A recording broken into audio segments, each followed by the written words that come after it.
Hey guys, कैसे हैं आप सभी लोग। तो बहुत दिनों के बाद मैं आ चुका हूँ एक नया वीडियो लेके। तो इस वीडियो में हम लोग देखने वाले हैं कि कौन सा हाशिरा कोकोशिबो के सामने कितनी देर टिकता है। तो बिना देरी किए इस वीडियो को शुरू करते हैं। तो हमारा फर्स्ट हाशिरा है शिनोबु कोचो।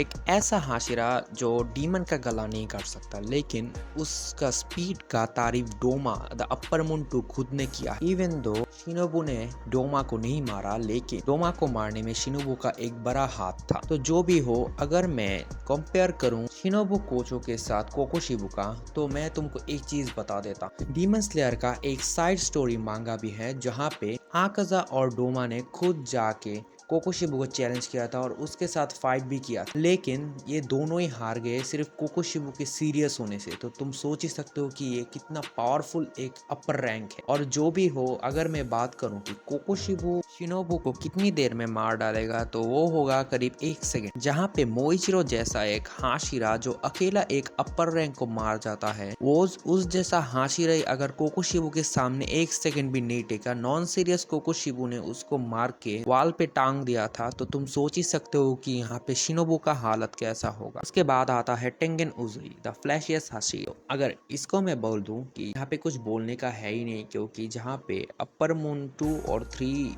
कोकोशिबु के सामने कुछ भी नहीं है, वहाँ पे अपर मून 6 के साथ भी उसने नहीं जीता। अगर तांजीरो जेनित्सु और इनुसुके ना होता तो फिर वो भी मर जाता। अगर मैं यही बोलूं कि टेंगेन तो प्रॉपर मैप से बाहर ही हो जाएगा, क्योंकि टेंगेन कोकोशिबु को देखने के साथ साथ ही उस पर अटैक करने जाएगा और कोकोशिबु इंस्टेंटली उसका इतने सारा टुकड़ा करेगा कि मुजान भी शॉक हो जाएगा कि भाई मैंने तो यूरिची के सामने जाके भी इतना सारा टुकड़ा नहीं हुआ था। तो जो भी हो, उसके बाद अगर मैं मित्सुरी का भी बात कर लूं, तो वो भी यही होगा, ज्यादा से ज्यादा 2 से 3 सेकंड टिकेगा कोकोशिबु अपनी बात कहने के लिए। तो अब आता है रियल फाइट के बारे में। तो अब आता है हमारे सामने द 6 स्ट्रॉन्गेस्ट हाशिरा कियोजिरो रेंगोकू।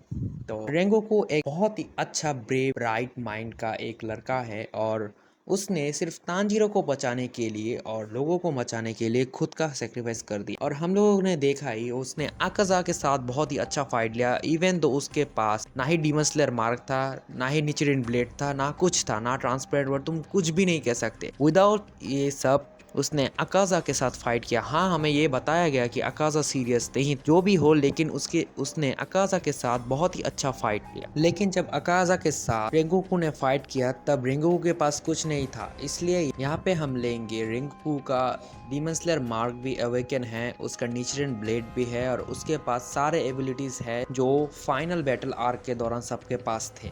तो अगर हम लोग ये बात करें, तो फिर के बाद अगर रेंगोकू का पावर इतना अप भी हो जाए, तो भी कोकोशिबु के सामने वो ज्यादा देर नहीं टिकेगा, क्योंकि मोइचिरो जो अपना डीमन स्लेयर मार्क अवेकन करिए थे, और उसके बाद उसके पास निचिरिन रेड ब्लेड भी था। इन दोनों के होते हुए भी वो कोकोशिबु के सामने खड़ा होने की भी जरूरत नहीं कर सकता था, क्योंकि वो कोकोशिबु को देखने के बाद ये प्रॉपर फ्रीज हो गया उसके डर से। तो यहाँ पे हम लोग 2 हाशिरा को काउंट कर लेंगे, क्योंकि यहाँ पे मोइचिरो का पास सबको पता ही है, और वो द 5th स्ट्रॉन्गेस्ट हाशिरा है, ये हमको पता ही है, और रेंगोकू का हमने कर लिया। तो उसके बाद आता है हमारा 4th स्ट्रॉन्गेस्ट हाशिरा। यहाँ पे मैं डिबेट नहीं करने वाला हूँ, क्योंकि यहाँ पे कुछ लोग बोलेंगे कि 4th स्ट्रॉन्गेस्ट हाशिरा है गियो, अगर कुछ लोग इसके बाद कुछ लोग बोलेंगे कि 4th स्ट्रॉन्गेस्ट हाशिरा है यहाँ पे ओबानाई। तो जो भी हो, हम लोग 4th और 3rd पे ज़्यादा बात नहीं करेंगे। जैसे गियो 3rd पे है और ओबानाई 4th पे है, तो ऐसे ही हम लोग पकड़ते हैं जो डीमन स्लेयर की तरफ से हम लोगों को बोला गया है। तो अगर हम लोग ऐसे लेते हैं, तो फिर यहाँ पे आएगा ओबानाई। यहाँ पे अगर हम लोग ओबानाई की बात करें, तो ओबानाई है बहुत ही एक स्किल्ड हाशिरा। तुम अगर उसका स्वॉर्ड और उसका ब्रीदिंग ही देखोगे, तो भी तुमको पता चलेगा कि वो उसका ब्रीदिंग कितना ज़्यादा स्किल्ड ब्रीदिंग है, और उसका ब्रीदिंग बहुत बहुत बहुत हार्ड है, किसी को करने में बहुत दिक्कत होता है। तो अगर हम लोग ये ओबानाई को लेके कोकोशिबु के सामने रख दे, तो फिर ज़्यादा कुछ नहीं होगा। ओबानाई अपना सरप्रेंट ब्रीदिंग का 1 से लेके 5th फॉर्म तक सब कुछ यूज कर लेगा, और कोकोशिबु सिर्फ एक जगह से दूसरी जगह टेलीपोर्ट होता रहेगा। ऐसा ही होगा यो के साथ भी और ओबानाई के साथ, क्योंकि ये दोनों ऑलमोस्ट सेम लेवल के हाशिरा ही हैं। ये दोनों अगर फाइट करे, तो इनमें से कौन जीतेगा ये पता नहीं है, लेकिन अगर मैं इन दोनों के टॉप में रखूं तो फिर यहाँ पे आएगा हमारा सेकंड स्ट्रॉन्गेस्ट हाशिरा, इसके बाद का सानिमी शिनाजुगावा। अगर मैं इसका बात करूँ तो ये हर समय खुंदक में रहता है कि भाई डीमंस को मारना है, आओ चादर पेल के मारते हैं। तो जो भी हो इसको रखो साइड में। अगर मैं बोलूँ कि शिनाजुगावा सानिमी ये कितना पावरफुल है तो मैं ये बता देता हूँ कि अगर ओबानाई और क्यू एक साथ सानिमी पे वार करे तो फिर सानिमी शायद बहुत डैमेज होगा, लेकिन वो इंस्टेंटली नहीं हारेगा क्योंकि इन दोनों के साथ ही अच्छा कीप अप कर पाए। तो अगर मैं बात करूँ तो फिर हम लोग मांगा में देख ही चुके हैं कि सानिमी नॉन सीरियस कोकोशिबू के सामने भी बहुत अच्छा कीप अप कर रहा था जब तक कोकोशिबू ने अपना ब्रीदिंग का फर्स्ट फॉर्म यूज नहीं किया। क्योंकि जब कोकोशिबू ने अपना ब्रीदिंग का फर्स्ट फॉर्म यूज किया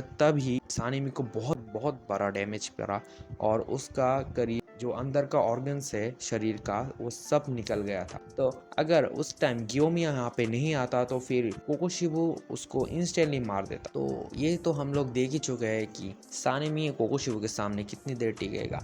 और अगर मैं बोलूँ अगर सोलो गियोमी कोकोशिबू के सामने कितनी देर टिकेगा तो फिर मैं ये बोल सकता हूँ कि यहाँ तक मैंने जितने सारे हाशिरा के भी नाम लिए हैं उन सभी से बहुत अच्छा कीप अप कर पाएगा। इवन तो कोकोशिबू खुद ही कहा है कि मैंने पिछले 300 साल में ऐसा कोई बॉडी ही नहीं देखा जो तुम्हारे जैसा है, इतना परफेक्ट बॉडी। तो अगर कोकोशिबू खुद तारीफ कर रहा है तो यहाँ पे कुछ तो बात है।